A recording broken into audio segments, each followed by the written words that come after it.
players.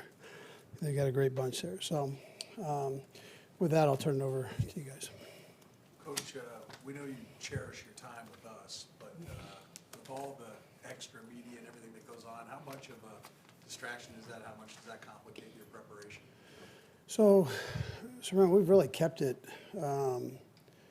We've got a tight itinerary, and we're sticking to that.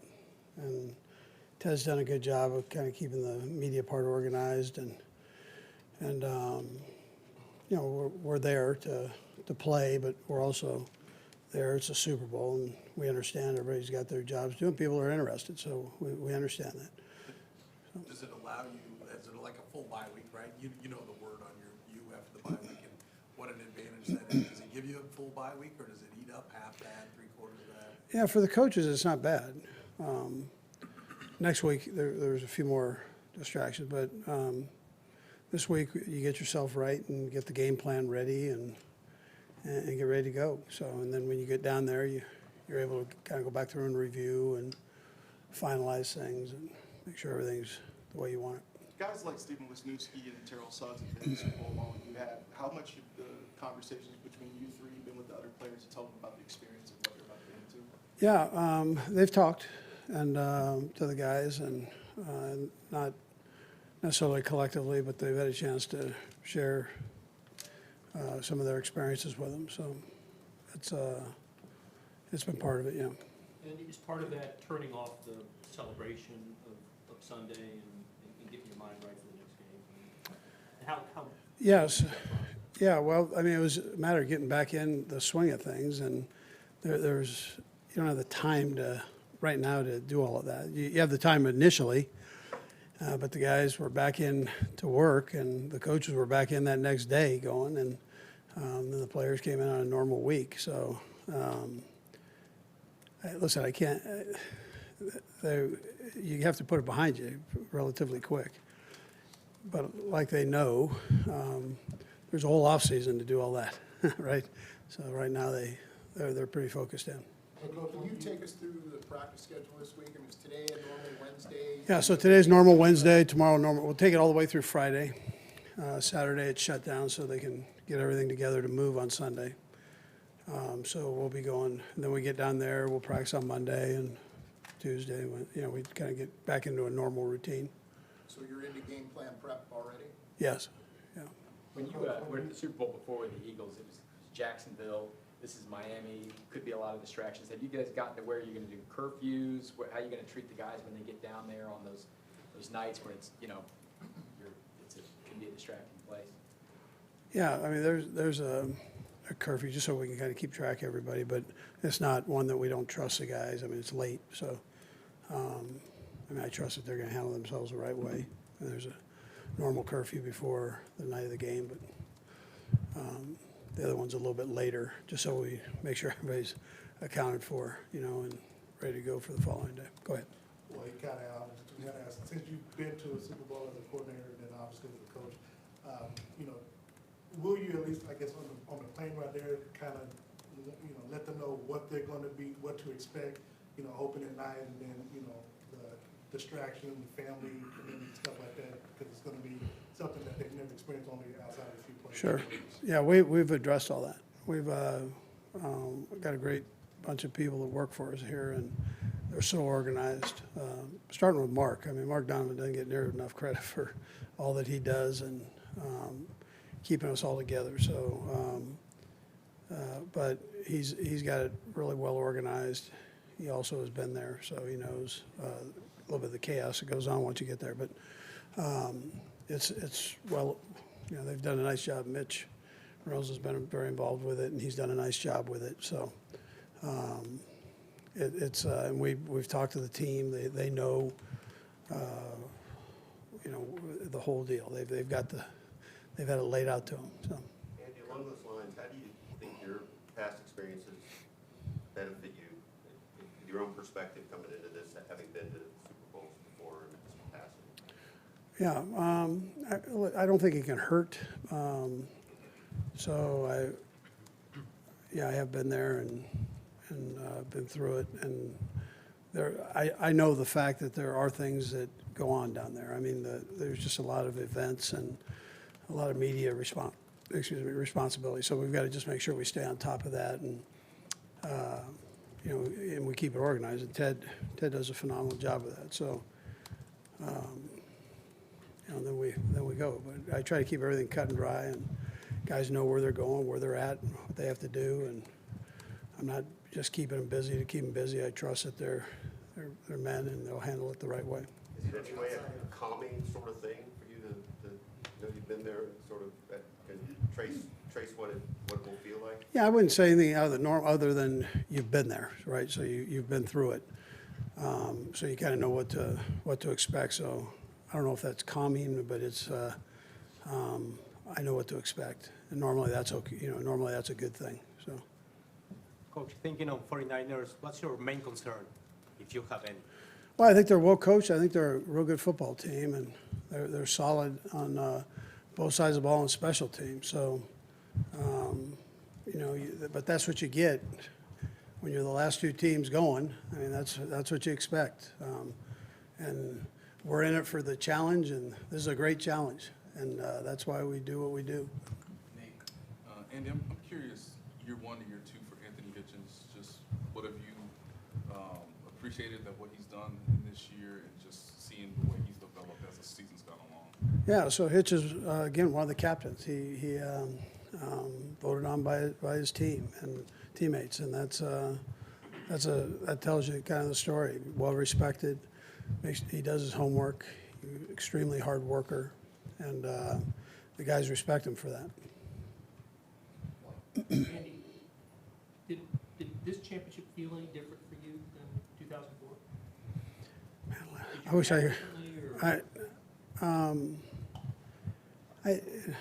I can't remember all the details of how I prepped for it, but that was a long time ago. But from my recollection, we were very similar, you know, to getting to this point. Yeah, listen, I think because I can tell you, I think because you're older, back then you go, oh, we've got the one here, we'll get to, you know, a million of them, you know, but doesn't quite come that easy. So I think you just, you respect it and appreciate it probably even a little bit more than I did back then. I appreciated them, but I think it's even more now. Last three are going to go by, or last two go by. Andy, just because you happen to be playing in San Francisco, I wonder if your mind has flashed back at all to your coaching roots, San Francisco State, and how much part of your career that you feel like that represented? It was really the start. Yeah, no, it was great.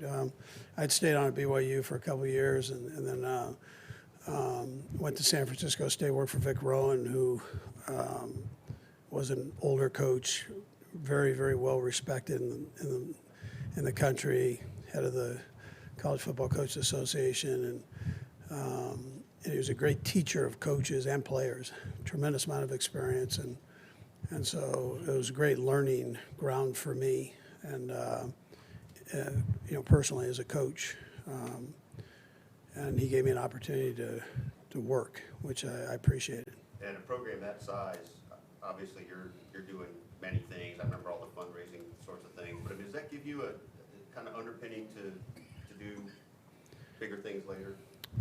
Yeah, I mean, I've come a long way from selling hot dogs to Alan gives me a couple after the game, so I'm doing good. I don't have to pay for them. But yeah, no, it was a Division II non-scholarship program.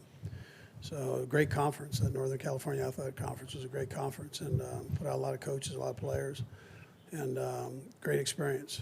So, you know, it gave you that respect factor to where you are now, and you appreciate it. You don't take it for granted.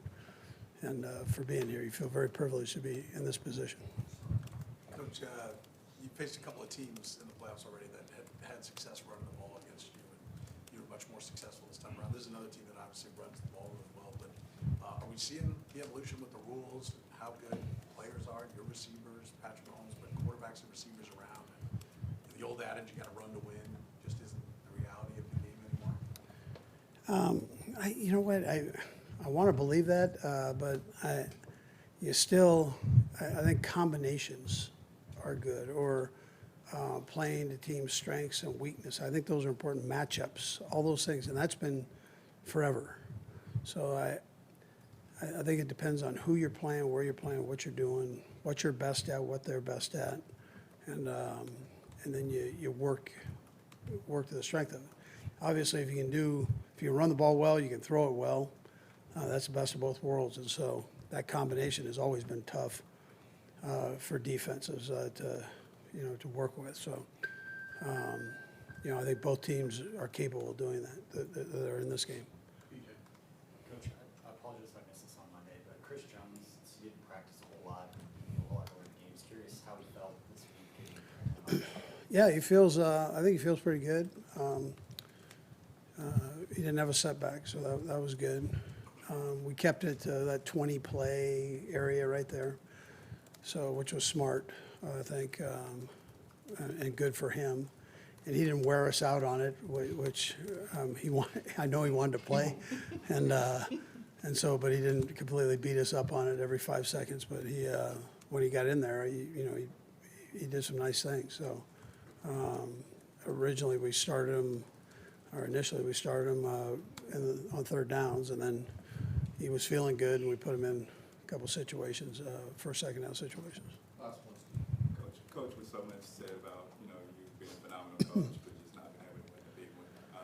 Does that keep you up at night, or is it all just, No, listen, life's bigger than that. Now, that doesn't tell you that I don't want to win. I don't want that to be, this is America, man. I'm in it to win. That's what we do. And that's how you're, so I don't want that to be slighted. But I also understand, I have a perspective of life. Maybe it's my age now, but that doesn't mean I'm not going to, work hard and coach hard, do all those things, and I'm in swinging. So the best of my ability. But I'm not going to tell you that, there aren't other things in life. I understand that too. All right, thank you. Okay, good. Thank you.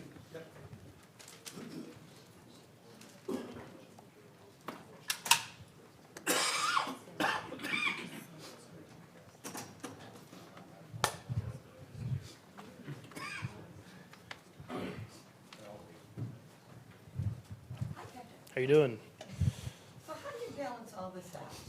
Going to the Super Bowl for the first time, knowing there's distractions, hearing what everybody says, yet keeping that laser focus, getting ready for the 49ers? Yeah, I think the biggest thing is in these first few days trying to get everything settled as far as getting family and friends at the game and everything like that, and getting them the tickets squared away, hotel rooms and stuff like that. And so that now going into the week, I can really focus in on the game plan and doing everything. And obviously, I've already watched film Monday, Tuesday, and stuff like that. But getting my family squared away first, and then now I can really just focus in on doing what it takes in order to win it.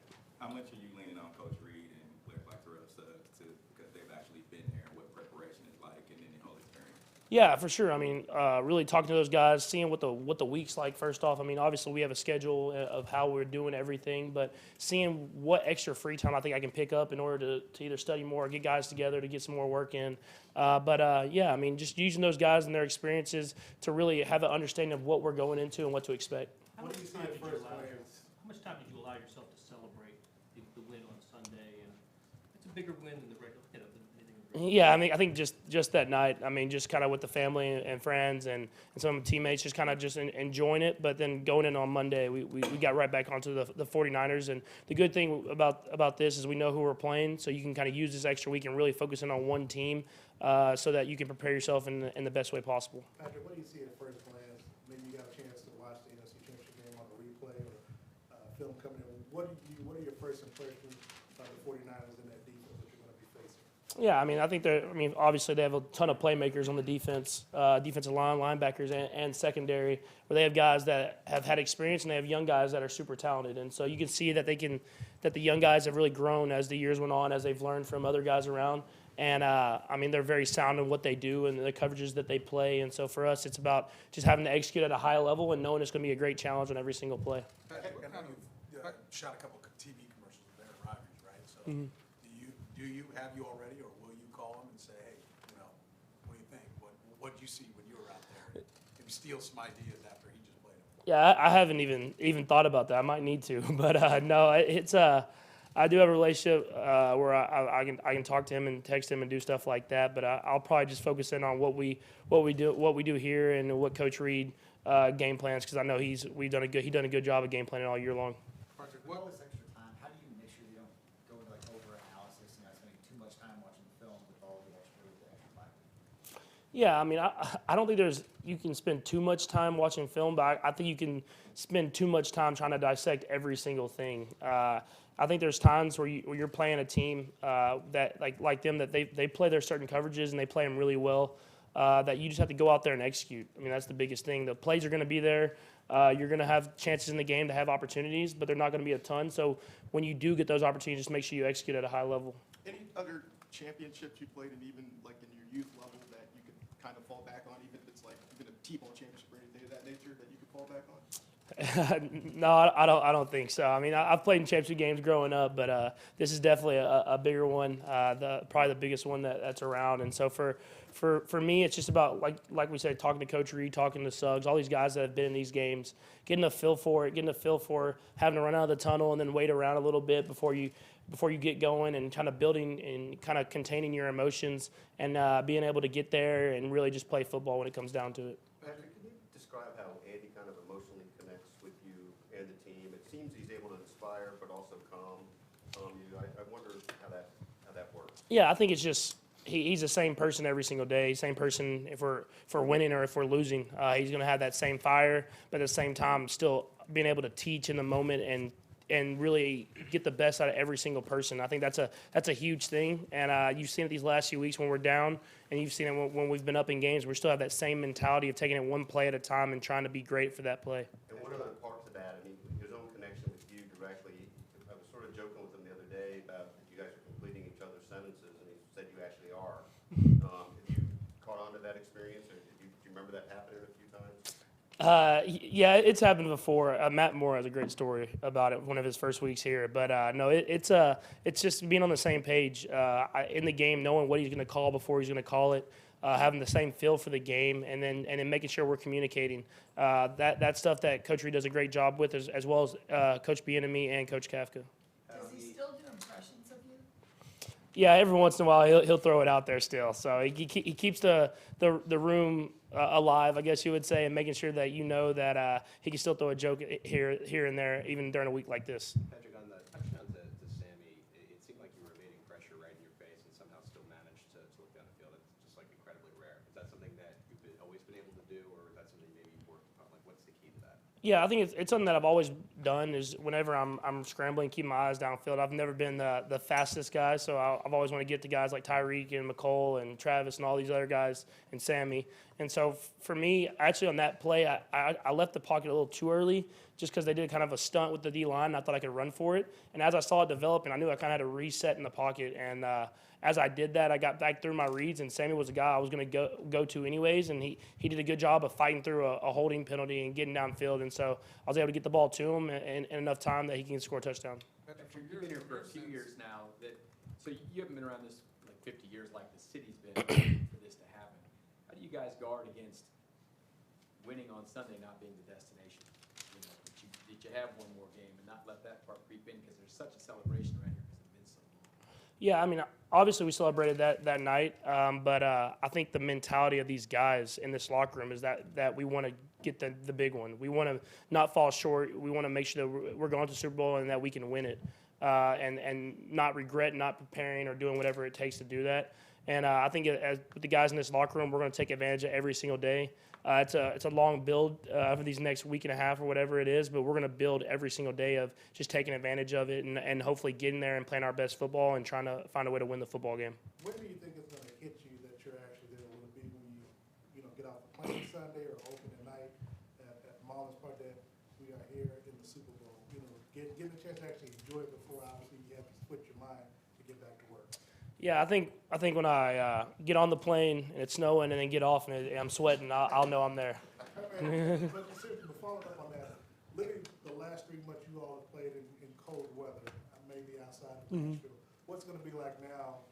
Kickoff should be about 70 degrees when you all play for the championship. Yeah, I mean, it's crazy. Coach Reid's been talking about it since the playoffs started, staying in warm weather shape, and I think he said something about it after the game. And so guys have been getting extra running in, getting extra stuff in to make sure they're ready to be in this opportunity and be in this spot. And so obviously we know going from snow and to 70, 80 degrees is going to be different, but we're going to make sure that we prepare ourselves physically and mentally to go out there and be able to play a full 4 quarters or whatever it takes. Patrick, against the Broncos, you were mic'd up and asked, did I look like Lamar there on that juke? And then against the Titans on Sunday, you run that 27-yard touchdown, break some tackles.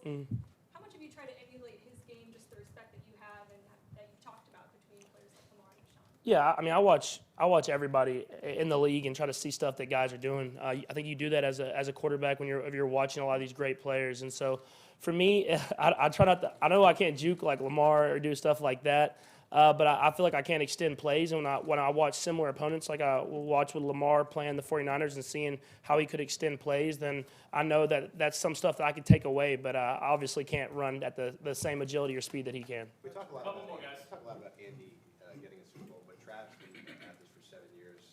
Just what's the sense that you get of just how bad he wants this, given the success of his brother and just going through Alex and so on and so forth? Yeah, I mean, Travis, he's played a lot of great football in his career, and I mean, I know he's super excited to play in the Super Bowl and get a chance to play for it. Obviously, he watched his brother do it and saw how much excitement and stuff that was, and so I know it's going to be an exciting moment. But I think the biggest thing for all of us is just being who we are, and that's stuff that we preach every single day. Is just we take advantage of every single rep, we let our personality show, and we try to find a way to win the game in any way possible. Patrick, what was the Matt Moore story? It was one of the stories you got to ask him. It's about how I completed Coach Reid's sentences one of the first weeks here, and he knew that's when we were kind of on the same wavelength. From your perspective, just what kind of emotional lift was it to have Chris in uniform and then to see him play for the rest of the Yeah, I mean, the way he's able to disrupt what the offense is trying to do, either it's sacks or just getting in the backfield and setting up for someone else to make a play. I mean, he's a special football player, and so for us to have him back, him knowing that he's battling through injury and he was still going out there and giving his best effort every single play. This bye week will let him get fully healthy, and then we'll be able to have him for a huge game and be able to have all our weapons. Okay, thanks, guys. Thanks, Patrick.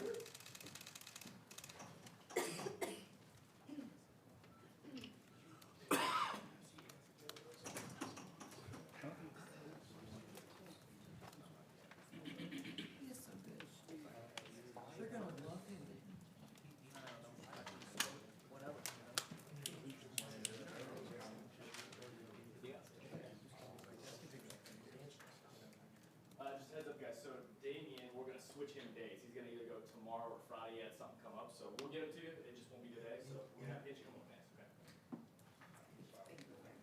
Unacceptable.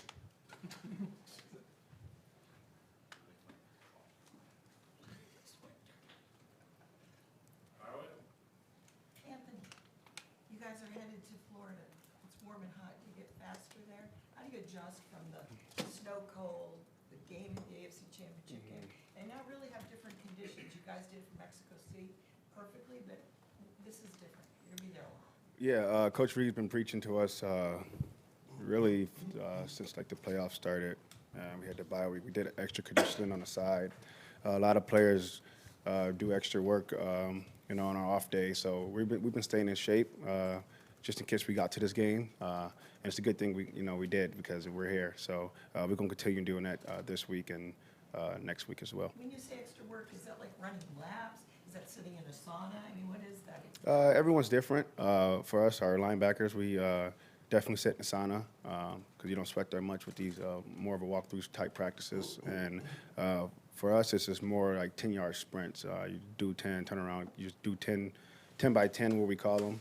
They're quick and fast, but usually a play is not, lasting more than 5 seconds. So you're just doing more quicker type of runs. Yeah, you guys have really turned around the last 2 games, opponents you'd already seen, and they'd had success running the ball. And Yeah.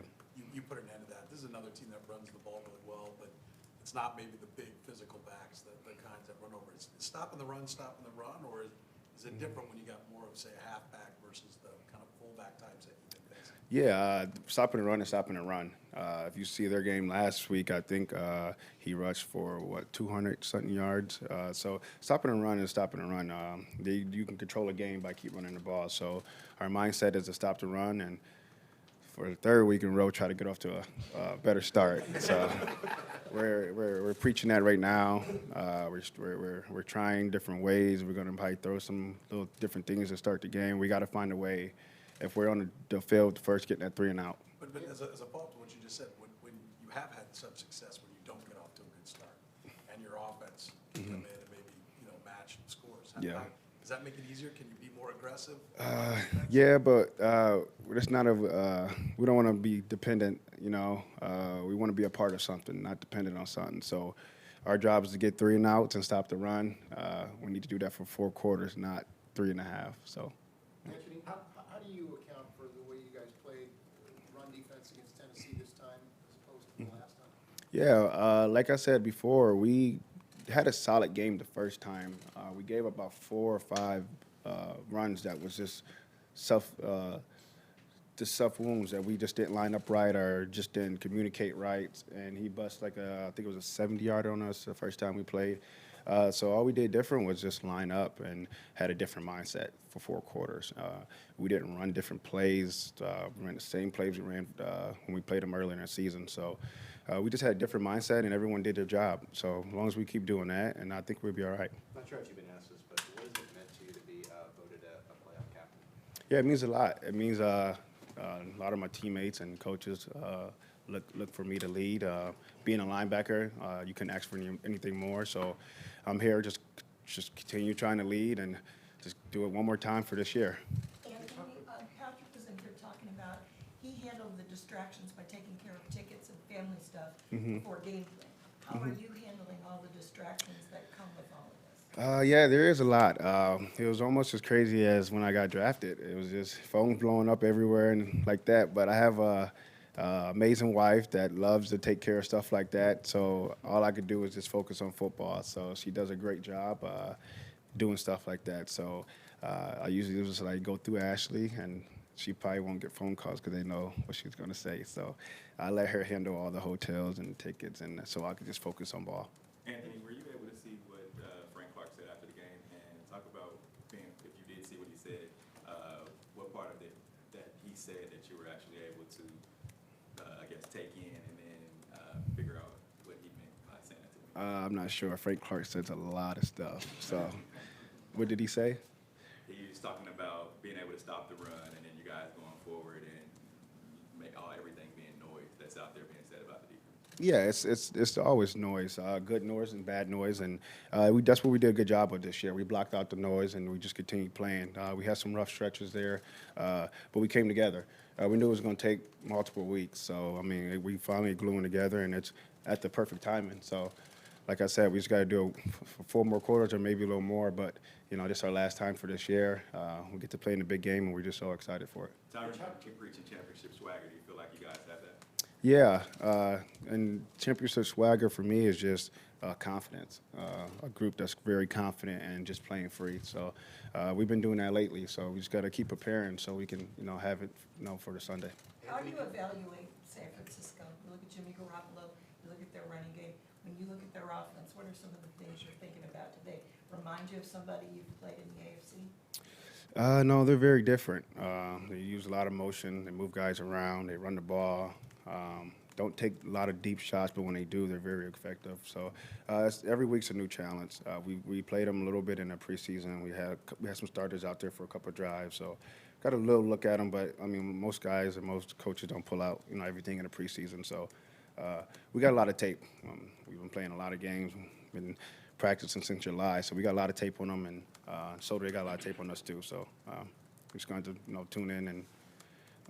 Can't really compare. Every team's different every week. So they're a good ball club. That's why they're here, and so are we. So.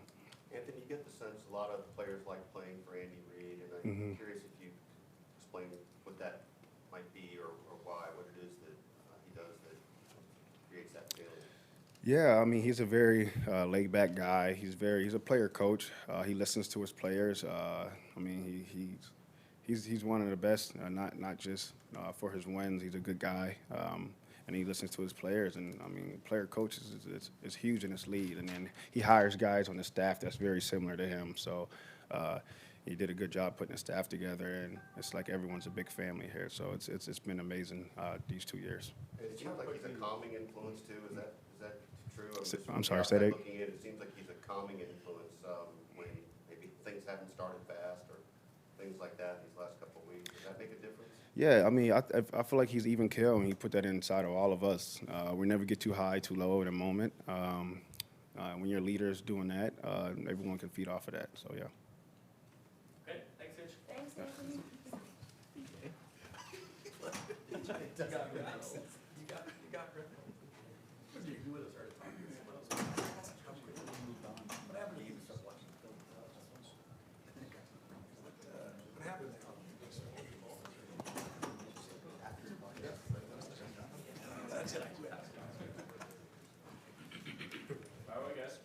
So Mitch, what do you do to avoid all the distractions? Patrick was telling us how he got all the tickets, all the hotel, all the family obligations settled, so he could just concentrate on football. How are you handling all this? The same. I mean, all that stuff was due at noon today, so we don't really have the ability to change it from now. So I don't know if that works for every team, but coach is big on eliminating distractions, and the way they set it up is for us to do all that, get it out of the way, and then from here, I mean, it's just football. Dean Ford, obviously you've gone against him in the past. How much of an advantage is that for having practiced against him over the years? I mean, it is and it isn't. I've only faced him once in real action, but that was when he was a lot younger, and he's a much different player and pass rusher now. So, I think you have a feel for guys obviously going against him every day, but it's a lot different when it's kind of live bullets. And I mean, we all know he brings it, so it's going to be a tough matchup.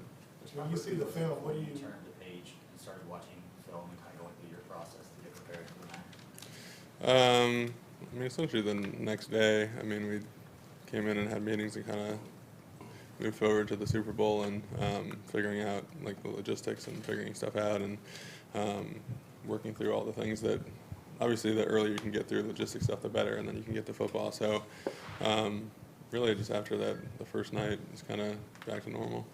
Mitch, when you look at the game film and what you saw Sunday night, what's your first impression of Nick Bosa? Yeah, he's pretty awesome. I think, we all know that. I imagine he wins Defensive Rookie of the Year and in contention for Defensive Player of the Year. That's how good he's playing. So when you see a guy that's really well-rounded, I know from experience having your brother, kind of being ahead of you and doing it, you have a better feel for what to expect, what not to expect, kind of the way things go. You're just a little more comfortable. You have someone you can ask questions to. Obviously, they combine that with pretty insane athletic ability, and then also, I think the thing that makes both of them good is they got all the physical traits, but they're also extremely skilled too. And so the stuff he does with his hand usage and just understanding leverage, and he's already a really smart player. So it's pretty crazy to be that good that quick. Mitchell, what would you say makes Patrick compelling as a teammate and leader, sort of his personal traits that connect with you guys?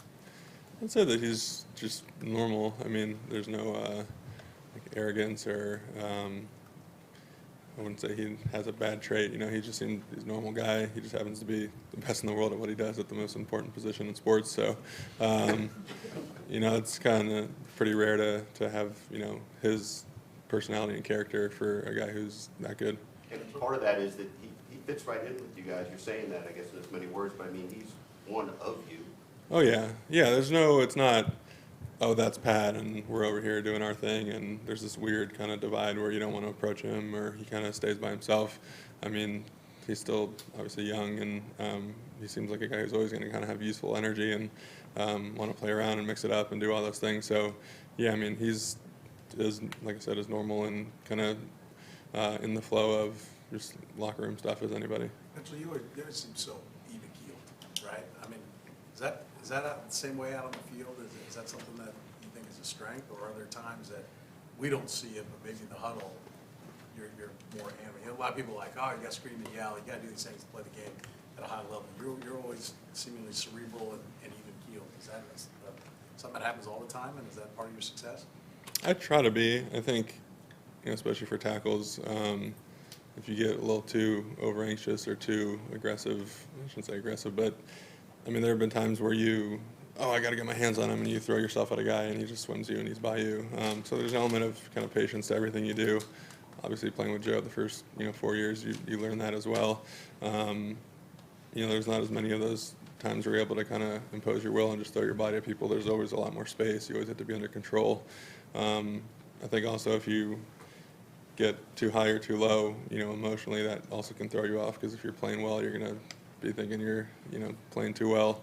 You're going to be overconfident. You're not going to kind of focus on whatever keys you have in your head to maintain success. And if you're too low, you're just going to go in the tank when you have a bad play or two. So, I think the kind of even keelness helps both in terms of kind of technique stuff and, physical, but also the mental aspect of making everything as similar as possible. Mitch, you talked a little bit about D, and there's been a lot of talk about the lining up offsides last year in the title game, how close you guys were, the grind to get back here. As players, I guess there's some symmetry to this. He's in the Super Bowl. You guys are in the Super Bowl. You played great. Did you guys blame him when that happened, or is it just kind of like these things happen in football and you just let it go? Yeah, I don't blame him at all. We scored 0 points in the first half, so if we score any points in the first half, then he's not in that position anyway. So, I think offensively coming out, that's kind of the view we had, is we didn't do enough offensively to score enough points to win the game and to be in a better situation. There's also a theory. Brady's a pretty smart quarterback, so you see a flag go up immediately, and he knows it's not necessarily an illegal formation or a legal shift. It's probably defensive offsides, and maybe you take a risk that you wouldn't ordinarily take. So, we draw guys offsides, which is a little different, but if a quarterback, is aware of a flag, then, they might play a play different as well. So I think there are plenty of opportunities early in the game for us to have done better and not be in that spot. And, football's never about the one specific play. So I never, put that on him or put any of it on it. Honestly, that was never a thought. Mitch, what would you say has enabled Andy to be the successful coach he is, and how might you describe how he connects with you guys in a broad way? I would say, he's got obviously great leadership. No one really brings a team to the Super Bowl without it. And that's in terms of, kind of relating to us, understanding, what we need, what we don't need. There are times where, he's got to be stricter with us, and he's kind of always able to feel the mood and feel how we're rolling and adjust what he has to do off of that. Obviously, as the guy who kind of makes the plays and calls those, we all know the brilliant offensive mind, and so without that ability, the offense wouldn't be what it is, which I think also kind of goes into being able to be a leader. Same as understanding, a guy's attitude or your relationship with him personally. He understands kind of that relationship with us in terms of offensive plays and what we can do, what we can't do. So I'd say it's a very similar idea. You had to dig out of a hole in each of the first two games, and once you guys get it going, you really have it going. Is that, how much of that is back against the wall and everybody maybe raises it up a notch or focuses in or maybe calms down the situation, and how much of it is just getting deeper into Coach Reid's game plan and, being able to get to everything you guys have got prepared? Yeah, I don't think there's an attitude shift, I would say. It's not like we're at 85% and, oh no, now we're down 10, now we got to kick it up.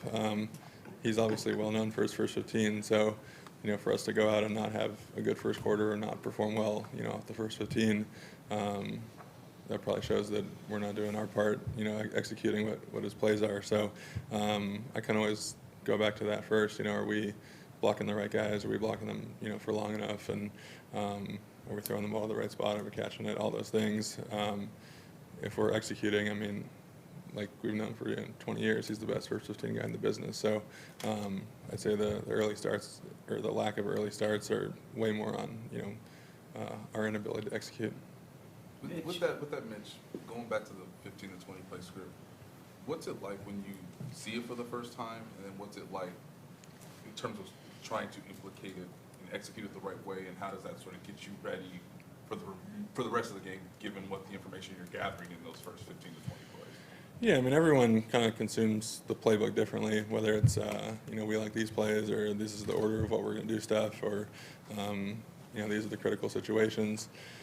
Honestly, I try not to focus on any one area too much. I tend to be a little pessimistic in my thinking, so I think of all the things that go wrong, and, harping on those for the plays to start the game isn't very good for me. So I kind of just take things as they come. When the play is called in the huddle, then we go execute it.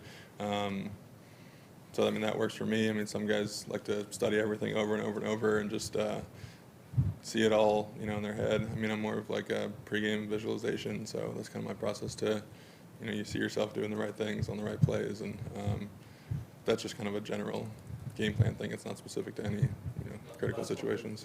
Mitch, on the broadcast Sunday, the announcers were talking about Andy's genius as an offensive mind, but then they said that he sees the game through an offensive lineman's view. What does that mean? Well, I think he understands, how we have to, go about things. It's easy to say, all right, let's go 5 wides, let's throw the ball downfield and do all the downfield stuff. That usually relies on us holding up in protection for a while, and so there's obviously an element that he does stuff to help us out from an O-line perspective. And so if you are going to have an offense that stretches the field that's vertically even with the speed that we have, the guys up front have to protect, as we talked about. This upcoming group's pretty good up front. So understanding that you can't just say, hey, go block these guys for 5 seconds every play. So I think that's the biggest thing. But I think just his understanding of space and really understanding coverage. Most guys kind of look at a play, oh, that looks good, let's do that. He understands that play worked because this coverage and this guy did that and that guy did this, and we can do this a little different and exploit it, and it's pretty awesome. You think you're going to coach one day? Probably not, honestly. They work pretty long hours, and a lot of coaches tell you if you can, don't get into it. But I don't know, we'll see. Hopefully there's some sort of role to talk about or continue kind of doing football stuff, but I'd prefer to sleep on Sunday, Monday, Tuesday, Wednesday nights, and those guys don't seem to do much of it. So. Thanks, guys. Thank you. Thanks. Yep, we're clear. 1:20 practice, I'll be shuttling in here at 1:10 to take you guys over there if you guys want to go over some. Indoors.